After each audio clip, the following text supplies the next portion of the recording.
나는 지금까지 꽤 많은 실종자를 찾아낸 경험이 있어. 대부분은 등산로를 벗어나 길을 잃거나 작은 절벽에서 미끄러져 내려가다가 방향을 잃은 경우였지. 다행히도 대부분은 그 자리에 가만히 있어요 라는 기본 지침을 기억하고 있어서 멀리 가지 않더라고. 하지만 이상했던 사례가 2건 있었어. 지금도 내 머릿속에 강하게 남아있는 사건들이지. 그 2사건 덕분에 나는 지금도 실종자 수색에 누구보다 집요하게 몰입해. 첫 번째는 어느 날 숲속에서 부모님과 함께 베리를 따던 남자아이에 관한 일이야. 여동생과 함께 있었는데 부모가 잠깐 눈을 뗀 사이 2 아이가 동시에 사라졌어. 부모가 황급히 수색을 요청했고 우리 구조팀이 바로 투입이 됐지. 여동생은 비교적 금방 찾을 수 있었어. 하지만 그녀가 한 말이 문제였어. 곰아저씨가 데려갔어요. 그녀는 우리에게 그렇게 말했어. 그 곰아저씨는 베리를 주면서 조용히 있으라고 했대. 그리고 오빠랑 놀고 싶다며 데리고 갔다고 했어. 마지막으로 본 오빠는 그 남자의 어깨에 올라탄 채 아무렇지 않게 웃고 있었다고 했어. 처음엔 당연히 유괴 사건이라고 생각했어. 그런데 수색을 몇 주간 이어간 끝에도 그 어떤 사람의 흔적도 발견이 되지 않았어. 그 지역엔 발자국 하나 없었고 아이를 데려갔을 법한 사람도 없었어. 더 이상했던 건 그 여자아이가 말하길 그 남자는 사람이 아니었어요 라고 했다는 거야. 온몸이 털로 덮여 있고 얼굴은 이상하게 생겼다고 했어. 마치 진짜 곰처럼 보였다고. 그 사건은 지금도 미해결 상태야. 그 아이는 지금까지도 행방불명이야. 2번째 사건은 젊은 여성이 엄마, 할아버지와 함께 하이킹을 나간 날 벌어졌어. 엄마 말로는 딸이 나무 위로 올라가서 주변을 더 잘 보려고 했는데 다시 내려오지 않았다고 했어. 그들은 몇 시간을 그 나무 아래에서 딸을 부르며 기다렸고 결국 구조 요청을 했지. 우리는 구석구석 다 뒤졌지만 어떤 흔적도 찾을 수가 없었어. 더 이상한 건 엄마와 할아버지 모두 딸이 나무에서 내려오는 걸 보지 못했다는 거야. 그런데 어떻게 사람이 나무에 올라갔다가 그냥 사라질 수 있을까? 개를 데리고 수색을 할 때가 종종 있어. 그런데 개가 절벽 위로 가야 한다고 이끌 때가 있거든. 절벽이라니 말도 안 되지. 손잡이도 밟을 곳도 없는 그냥 수직 절벽이야.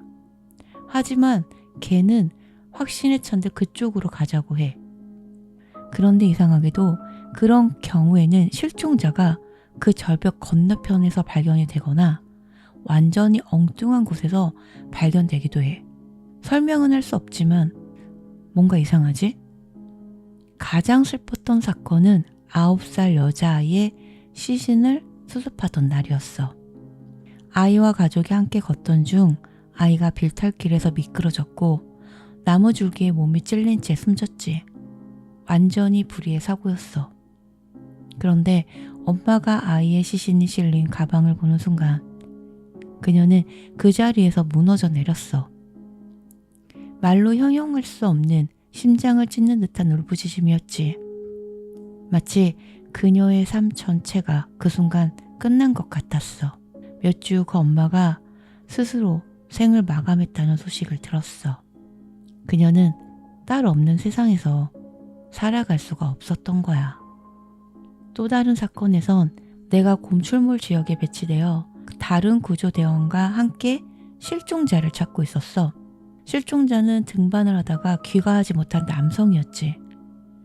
우리가 어렵게 그가 마지막으로 향했을 것으로 보이는 고지까지 올라갔을 때 그는 협곡에 갇혀 있었고 다리가 부러진 상태였어. 이틀간이나 그 안에 있었지. 그 남자 이야기가 참 소름 돋았어. 그는 말하길 정상에 올랐을 때 누군가가 그곳에 서 있었다고 해. 그런데 그 사람은 등산 장비가 하나도 없었고 스키복 같은 옷차림이었대. 다가가서 얼굴을 봤는데 얼굴이 없었다는 거야. 눈, 코, 입, 아무것도 없고 그냥 비어 있었대.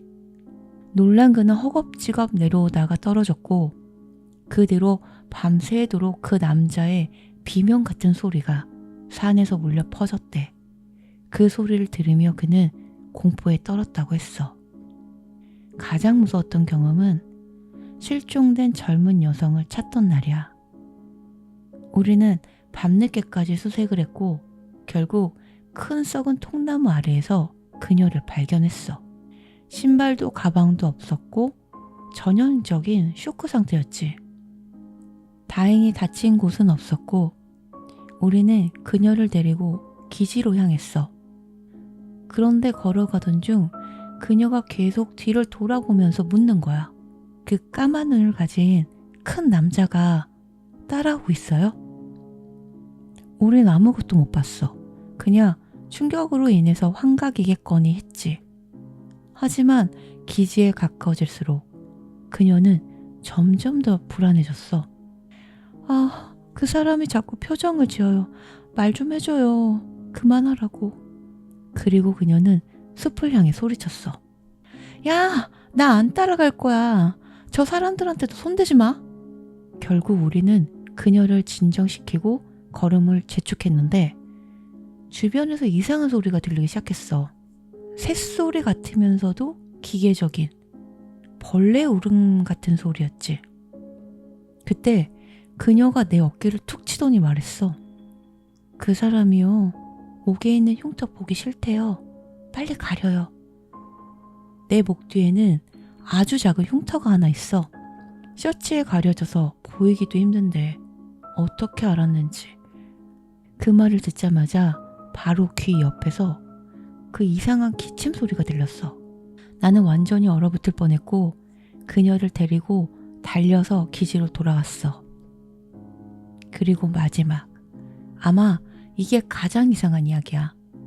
우리 구조대 내에서만 공유되는 이야기인데 깊은 산속으로 들어가서 수색을 하다 보면 정말 이해할 수 없는 걸 보게 돼.